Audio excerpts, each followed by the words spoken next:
सरकार ने सीएए का नोटिफिकेशन जारी कर दिया है, लेकिन विपक्ष किसी भी तरह से इसे पचा नहीं पा रहा। लगातार विरोध की आवाज उठ रही है। ममता बनर्जी ने कह दिया कि भले ही मेरी जान चली जाएगी, लेकिन इसे लागू नहीं होने दूंगी। ओवैसी इसे एनआरसी से जोड़कर देख रहे हैं। कांग्रेस ध्रुवीकरण की कोशिश बता रही है। सबसे पहले हम आपको बताते हैं कि सीएए में क्या होगा। दरअसल इससे शरणार्थियों को नागरिकता मिलेगी। आप पूछेंगे कैसे शरणार्थियों को, तो जवाब है गैर मुस्लिम शरणार्थियों को। तो क्या किसी भी देश से आए गैर मुस्लिम शरणार्थियों को नागरिकता मिलेगी? नहीं, सिर्फ पाकिस्तान, अफगानिस्तान, बांग्लादेश से आए शरणार्थियों को इस सीएए के तहत नागरिकता मिलेगी। वो शरणार्थी हिंदू, सिख, जैन, पारसी, बौद्ध और ईसाई हो सकते हैं, लेकिन मुस्लिम नहीं होने चाहिए। बात गैर मुस्लिम और मुस्लिम शरणार्थियों की हो रही है। तीनों जो देश हैं जहां से आने की और जहां से नागरिकता की बात है, वो तीनों दरअसल मुस्लिम देश हैं। ऐसे में ये मानकर कि मुस्लिम वहां पर बहुल हैं और अल्पसंख्यक अन्य धर्मों के ही होंगे, इसीलिए मानवीय आधार पर उन्हें यहां पर नागरिकता देने का ये प्रावधान किया गया है। लेकिन बात उन 3 राज्य सरकारों की जिन्होंने ऐलान कर दिया है कि सीएए लागू नहीं करेंगी: पश्चिम बंगाल, तमिलनाडु और केरल। सीएए को लेकर जबरदस्त जुबानी जंग चल रही है। ममता बनर्जी ने पूछा कि रमजान के वक्त केंद्र सरकार ने लागू क्यों किया। उसमें स्मृति ईरानी ने कह दिया कि ममता एक समुदाय को भड़का रही है। असदुद्दीन ओवैसी ने कहा ये मुसलमानों से कागज मांगने के संदेश हैं, तो हेमंत बिस्वा ने उन्हें कोर्ट जाने की सलाह दी। लेकिन पहले ये रिपोर्ट।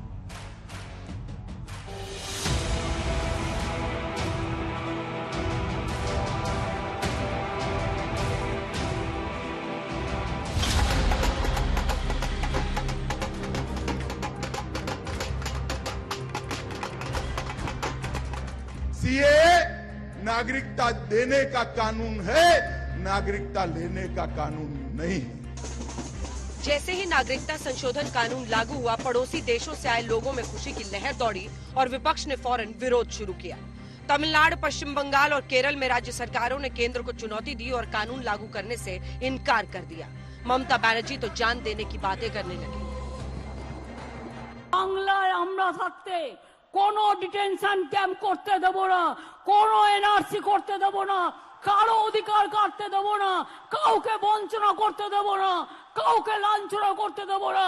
এর জন্য যদি আমার জীবনও যায়, আমি জীবন দিতে তৈরি। বাংলার মানুষের অধিকার আমি কিছুতেই কাটতে দেব না। सीएए को लागू करने के वक्त को रमजान से भी जोड़ा जाने लगा। সংখ্যালঘুরাও তো আছেই, ইচ্ছা করেই কালকের দিনটা বেছে নেওয়া হয়েছে, কারণ কালকে থেকে রমজান মাস শুরু হয়েছে, এটা আমরা বুঝি।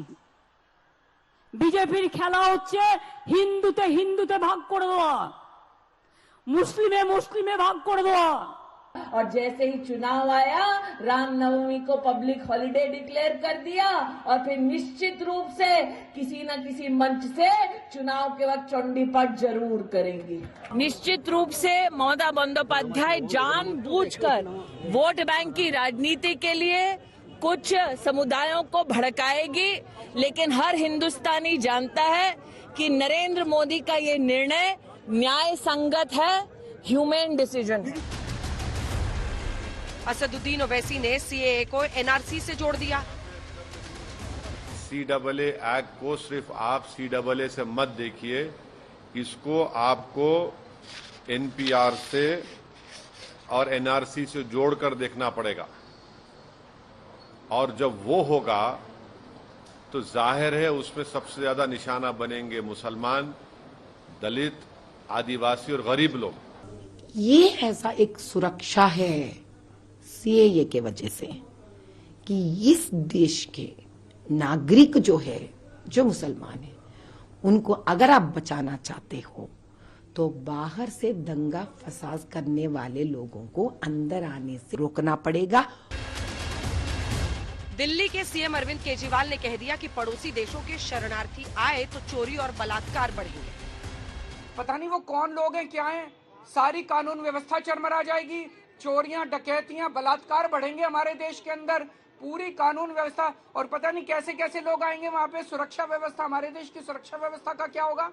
चारों तरफ दंगे फैल जाएंगे। ये क्यों लाए हैं कानून?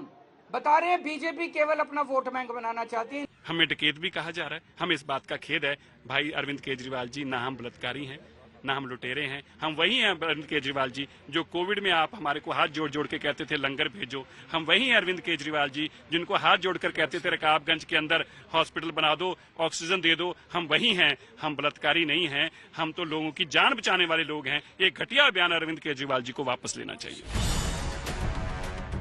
सीएए को लेकर कांग्रेस बीजेपी पर ध्रुवीकरण का आरोप लगा रही है। 4 साल और 3 महीने के बाद ठीक चुनाव के वक्त उन्होंने ये रूल्स की घोषणा की है। मकसद क्या है? पहला मकसद है ध्रुवीकरण। इनकी रणनीति, चुनावी रणनीति ध्रुवीकरण की होती है।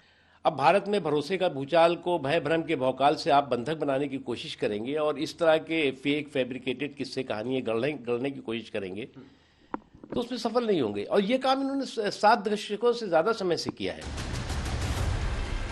सीएए से जुड़े विपक्ष के तमाम आरोपों को केंद्र सरकार खारिज कर रही है। सीएए नागरिकता देने का कानून है, नागरिकता लेने का कानून नहीं है। ये ओवैसी भी झूठ बोल रहे हैं, खड़गे भी झूठ बोल रहे हैं, राहुल गांधी भी झूठ बोल रहे हैं कि इससे माइनॉरिटी की नागरिकता जाएगी। केंद्र सरकार बार बार ये साफ कर रही है कि सीएए का एनआरसी से कोई रिश्ता नहीं है। सीएए नागरिकता देने का कानून है, ना कि लेने का। इस कानून से नागरिकता दी जाएगी, ना कि किसी की नागरिकता ली जाएगी। फिर भी सियासत तो आखिर सियासत है। चुनावी माहौल में दांव दोनों तरफ से है। आज तक ब्यूरो।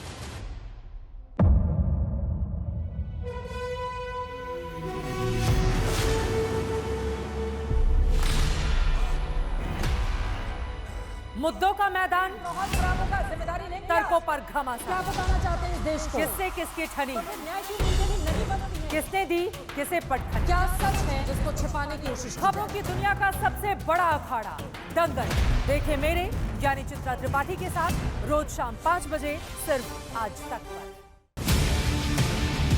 ना पक्ष ना विपक्ष, ना लेफ्ट ना राइट, ना मिर्च ना मसाला, खबरों का बोलबाला। निडर, निर्भीक, सबसे सटीक स्पेशल रिपोर्ट सिर्फ आज तक पर। एयर रेड के ये सायरन समय समय पर आपको सुनाई देते। शौर्य की, भारत और चीन के बीच साहस की, सभी बाढ़ग्रस्त इलाकों का हवाई सर्वेक्षण किया है। सरोकार की, गाजीपुर में किसान से बातचीत करें। संघर्ष की, कश्मीर को आगे बढ़ना होगा। संयम की, भावनाएं भड़की या दंगे भड़काए गए।